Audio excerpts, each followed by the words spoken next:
जय गुरुजी, शुक्राना गुरुजी। सारी संगत को जय गुरुजी। आज मैं गुरुजी की बड़ाई करूँगी और कोई भी बात नहीं करूँगी। गुरुजी एक परमात्मा है जिनका मतलब है परमात्मा।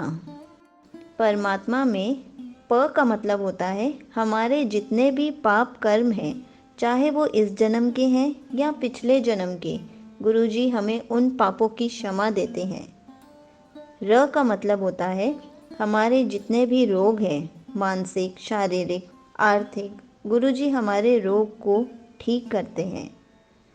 माँ का मतलब होता है हमने जितने भी गलत काम किए हैं, गुरुजी हमें उनकी माफ़ी देते हैं। त का मतलब होता है जब गुरुजी हमें माफ़ी देते हैं, क्षमा करते हैं, हमारे सारे रोगों को ठीक करते हैं, तब गुरुजी हमें तप करना सिखाते हैं। गुरुजी कहते हैं तप करो। गुरुजी ये नहीं कहते कि हवन करो या किसी तीर्थ यात्रा पर जाओ। गुरुजी बस हमें छोटा सा मंत्र जाप बताते हैं। वो मंत्र जाप है ओम नमः शिवाय, शिवजी सदा सहाय। ओम नमः शिवाय, गुरुजी सदा सहाय। उसके बाद म आता है। म का मतलब है जब हम तप करते हैं, वो गुरुजी खुश होकर एक माँ की तरह अपने सीने से लगा लेते हैं हमें। ये है हमारे गुरुजी परमात्मा का मतलब। हम सब गुरुजी से जुड़ने से पहले बहुत मंदिरों में गए हैं।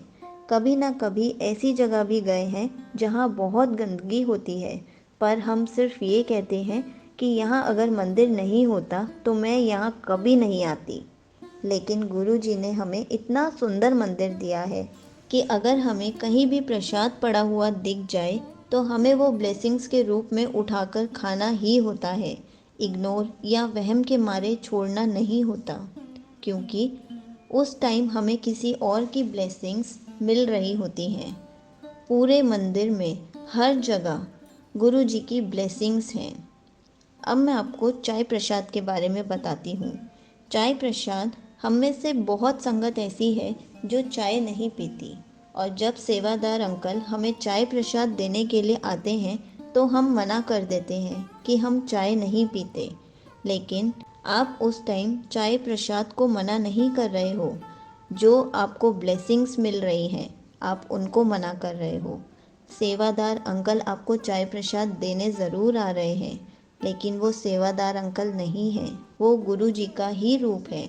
गुरुजी हमें खुद ब्लेसिंग्स देने आ रहे हैं, जिनको हम मना कर देते हैं, ठुकरा देते हैं कि हमें अपनी ब्लेसिंग्स नहीं चाहिए। अब कुछ संगत ऐसी होती है जो चाय प्रसाद ले लेती है लेकिन पूरा फिनिश नहीं करती। अब आप मुझे एक बात बताओ, जो वो चाय प्रसाद है वो मेडिसिन है, चाय प्रसाद नहीं है। वो ब्लेसिंग्स के रूप में आपको मेडिसिन मिली है। अगर आप मेडिसिन पूरी नहीं खाओगे तो आप अच्छे से कैसे ठीक होगे? जैसे ही आप वो मेडिसिन पूरी लोगे तभी तो अंदर से ट्रीटमेंट होगा। अगर आप मेडिसिन को छोड़ दोगे तो आपका ट्रीटमेंट भी अधूरा ही रह जाएगा। इसलिए आपको हमेशा चाय प्रसाद को पूरा ख़त्म करना चाहिए, एक भी बूंद नहीं छोड़नी चाहिए। उसके बाद मैं आपको बताती हूँ, जब गुरुजी ने 4 संगत को एक साथ एक ही प्लेट में लंगर प्रसाद करना शुरू करवाया था, तो ऐसा उन्होंने क्यों किया था? ताकि हम लोगों के बीच अमीर गरीब, छोटा बड़ा, सब भेदभाव ख़त्म हो जाए। हम सारी संगत को एक जैसा ही समझें, किसी को छोटा या बड़ा ना समझें, किसी को अमीर या गरीब ना समझें।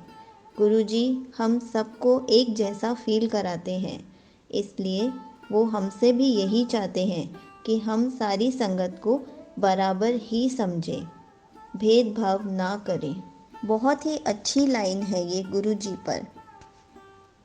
यहाँ कोई मनमानी नहीं होती, यहाँ कोई मनमानी नहीं होती। ये बात पक्की है कि यहाँ पर कोई परेशानी भी नहीं होती। आपको पता है संगत जी, कुछ तो बात होगी मेरे गुरुजी में, यूं ही दुनिया इनकी दीवानी नहीं होती। मैंने गुरुजी से फूल मांगा तो उन्होंने मुझे गुलदस्ता दिया, जब गुलदस्ता मांगा तो गुरुजी ने मुझे बगीचा दिया। जब मैंने गुरुजी से बगीचा मांगा तो गुरुजी ने कहा, बस बस, अब मुझे पता है तुझे क्या चाहिए, चल मेरे साथ, मैं ही साथ चलता हूँ। गुरुजी से जुड़ने के लिए बहुत आसान तरीका है।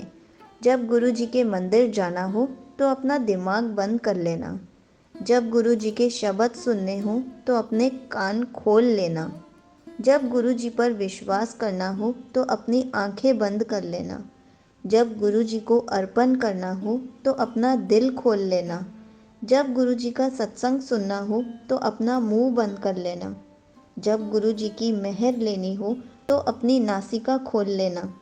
जब गुरुजी की सेवा करनी हो तो अपनी घड़ी बंद कर देना। और जब गुरुजी से अरदास करनी हो तो अपनी झोली खोल लेना। संगत जी, लोग मरने के बाद जन्नत जाते हैं, लेकिन हम तो अभी से ही जन्नत में हैं। मुझे और कोई जन्नत का तो पता नहीं, क्योंकि हम गुरुजी के चरणों को ही जन्नत कहते हैं। जय गुरुजी। शुक्राना गुरुजी।